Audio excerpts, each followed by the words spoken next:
Just before we dive into the breakdown, tomorrow is the Bad Batch Season 2, Episode 4. The episode is titled Faster, and we just had a huge tease from the Kiner brothers on Twitter. They say this episode is going to be really fun, and unlike last week's episode, this one is expected to be a mission of the week. Back to Omega and the rest of the batch. Look out for my full episode breakdown and review tomorrow, but now, onto the Mandalorian.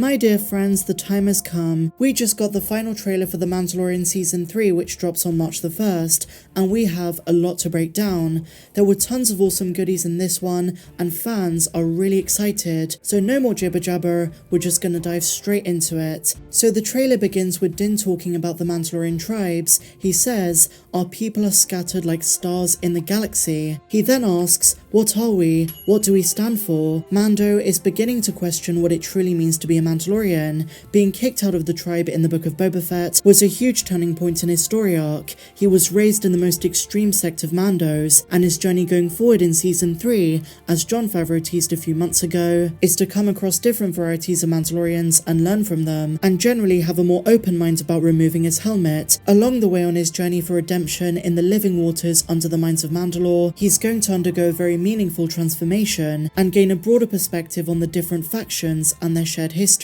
So next up we return to Nevarro. It's always great to see this planet. It's been so iconic to the show since Season 1, and the first thing that welcomes Din and Grogu as they walk by is a Kowakian monkey lizard, the same species as Salacious B. Crumb. It's great to see one alive and well, instead of in a cage ready for roasting, as we saw in the first season. It's symbolic of just how much Greef Karga has done for the world, and how things have improved. And I don't know about you guys, but Nevarro looks more green and lush, instead of grey and miserable like in the past. Now coming back to Nevarro begs one massive question: are they going to explain the absence of Cara Dune, or is it going to go unmentioned? Let me know your thoughts in the comments down below. So Mando and Greef Karga shake hands and embrace each other, good friends, reunited once again. Carl Weathers sports those majestic red robes, and he looks awesome in them. Then we cut to the Naboo starfighter on its way through a rainy sky. Din and Grogu are on their way to Bo-Katan, who many assume is on her throne on Mandalore, but actually, I think she's on Krownest. The windows, the weather, are much more reminiscent of the planet we first see in Star Wars Rebels,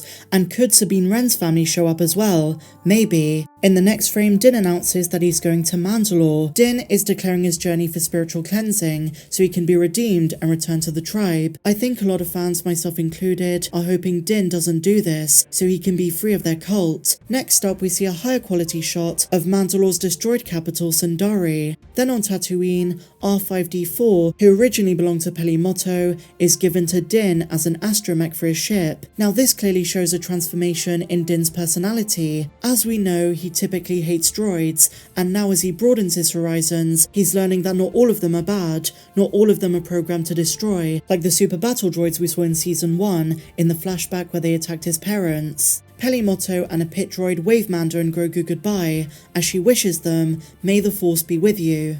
There's some kind of fireworks display over Mos Espa, which might be to symbolize some kind of anniversary, maybe commemorating the Battle of Endor. Next in the trailer we cut to a city planet, a core world which is probably Coruscant, but it could be Hosnian Prime, or as one or two people theorized, although unlikely, Chandrila. In Chapter 12, The Siege, the protocol droid at the school that Grogu's placed on Nevarro mentions the current capital of the New Republic is Chandrila. We'll talk about why this is important in just a moment, but it was great to see such an awesome landscape, and in the extended Mando trailer on Disney+, we see Pershing and Gideon's comms officer by a Star Destroyer on the same planet. They're either being constructed or dismantled. Now while Gideon is in prison, these two are doing his bidding for him. We see Dr. Pershing and the Blue Protocol droid from the Star Wars Celebration footage. They probably just visited Moff Gideon in prison. And bear in mind, Giancarlo Esposito told us that his character has big plans this season. And this is teased even further in the next frame by another familiar face,